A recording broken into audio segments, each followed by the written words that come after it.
Rekomendasi drama Korea thriller terbaik yang penuh adegan brutal. Buat yang gak kuat mental, jangan berani-berani coba untuk nonton ya.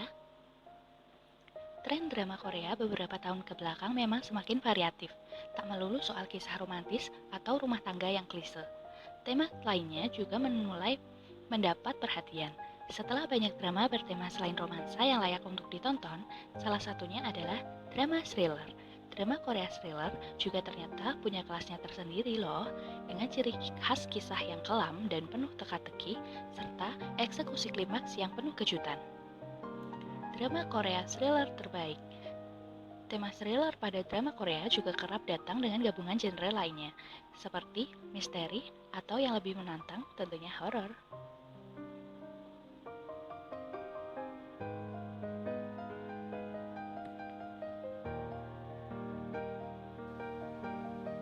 Yang pertama adalah Mouse.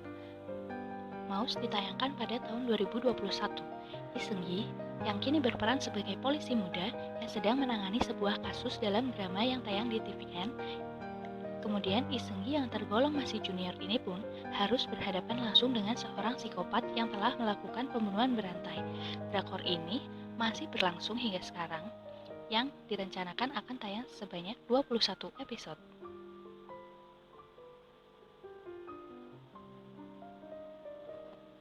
Berikutnya adalah White Christmas, yang dalam judul Koreanya adalah White Christmas. White Christmas berkisah tentang 7 orang siswa sekolah Susin High School yang mendapat surat aneh di malam Natal. Karena surat tersebut, mereka pun tak pergi dari sekolah dan tetap di asrama untuk mengungkap siapa sosok misterius di balik surat tersebut. Yang satu ini sudah cukup lama tayang, tepatnya di tahun 2011, saluran KBS 2 adalah yang menyiarkan serial ini dengan panjang 8 episode. Berikutnya adalah Memories, yang dalam judul Koreanya Memories. Memories tayang tahun 2020. Memories adalah drama Korea yang berkisah tentang seorang detektif pria yang punya kemampuan untuk membaca pikiran orang lain lewat sentuhan. Detektif yang diperankan oleh Yoo Seung Ho ini kemudian dipasangkan dengan profiler kriminal yang diperankan oleh Lee Seong untuk mengungkap sebuah kasus pembunuhan. Namun, kasus yang mereka tangani kali ini tampaknya sangat rumit, bahkan memiliki sangkut paut dengan masa lalu keduanya. Drama Korea thriller satu ini tayang pada tahun 2020 lewat saluran TVN sepanjang 16 episode. Berikutnya adalah Trap, yang dalam judul Koreanya adalah Trap. Song Dong-il kali ini berperan sebagai detektif senior yang terbukti sangat ahli. Namun, kali ini ia harus mengurus kasus pembunuhan berantai yang menimpa sebuah keluarga serta anak buahnya. Kang Woo-hyun yang diperankan oleh Lee Seo-jin juga harus menderita trauma saat liburan keluarganya. Menjadi hari terakhir ia bertemu dan hari tragis pembunuhan itu terjadi.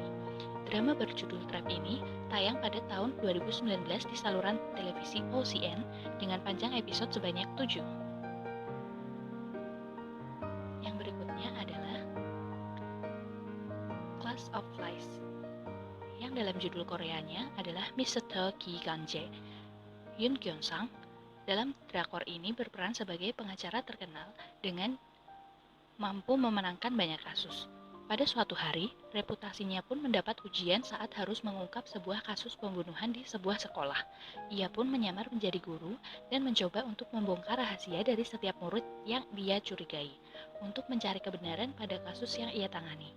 Class of Lies mulai tayang pada tahun 2019 melalui saluran OCN dengan panjang 16 episode.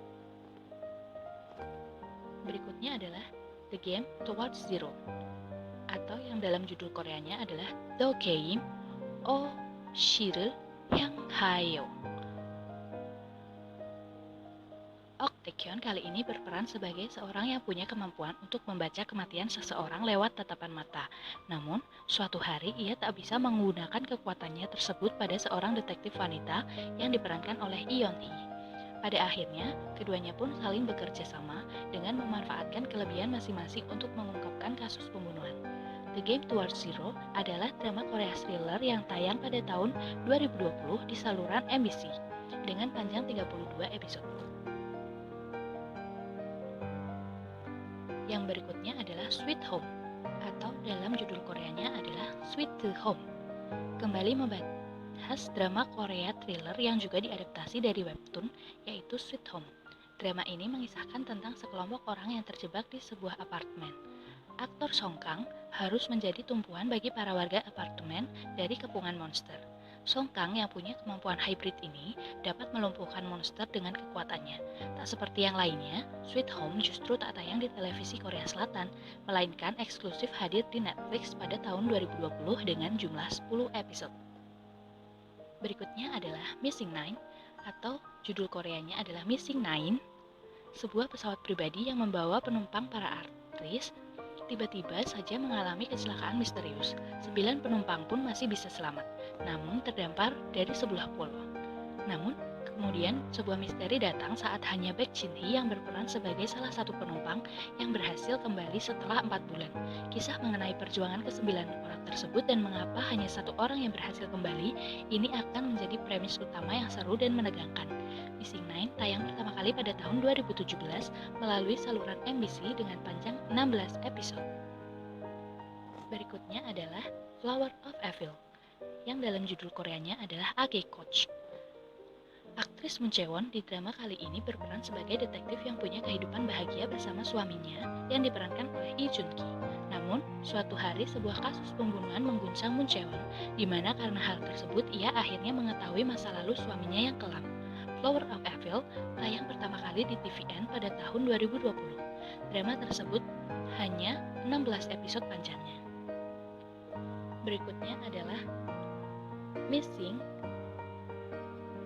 the Other Side. Missing the Other Side adalah drakor yang mengisahkan sebuah desa bernama Do-eun yang dikatakan sebagai tempat arwah-arwah yang jenazahnya belum ditemukan. Aktor Kuso sebagai Kim Wook kemudian menemukan desa tersebut dan kemudian bertemu dengan para penduduk desa. Kemudian ia juga bertemu dengan Ho Jun Ho sebagai Jang Pan-sok.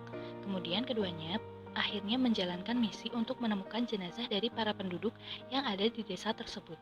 Drama Korea ini pertama kali tayang di saluran televisi OCN pada tahun 2020 yang panjang jumlah episodenya adalah 12 episode. Berikutnya adalah Strangers from Hell, yang dalam judul Koreanya adalah Tainen Shiokita. Diangkat dari webtoon berjudul yang sama, Stranger from Hell mencoba membawa kengerian dari sebuah komplek kos sederhana. Tayang pada 2019 melalui saluran TV OCN, Im Si-won sebagai Yoon Jung-woo baru saja merantau dari tempat tinggalnya di desa ke kota Seoul. Ia pun tinggal di sebuah kos yang cukup murah untuk menghemat biaya hidup. Tapi, hal ini justru menjadi awal malapetaka baginya. Drama Korea thriller ini juga bisa kamu saksikan via Netflix dengan panjang total 10 episode. Drama Korea thriller adalah salah satu tema yang patut dicoba khususnya bagi kamu para fans K-drama yang belum pernah menonton genre tersebut. Apalagi kisah secara teknis, drama Korea dengan tema ini punya kualitas simpolan yang tentunya tidak akan mengecewakan kamu. Berikut adalah rekomendasi drama Korea thriller menurut Elisir. Thanks.